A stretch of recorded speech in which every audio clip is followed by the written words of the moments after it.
Assalamualaikum. Okey, ni Bos G tengah nak ambil customer Bos G yang datang daripada Melaka.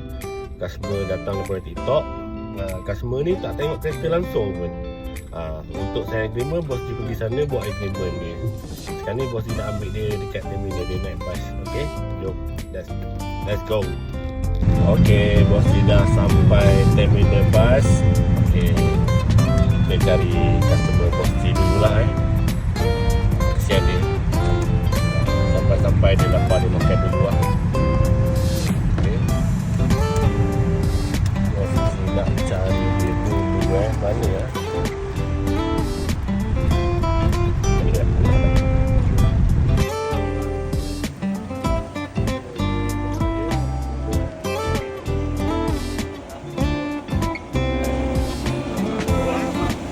Yang tak pernah tengok kereta, tanya kereta pun tak pernah. Saya pun boleh saya juga escalate kalau jadi tapi kita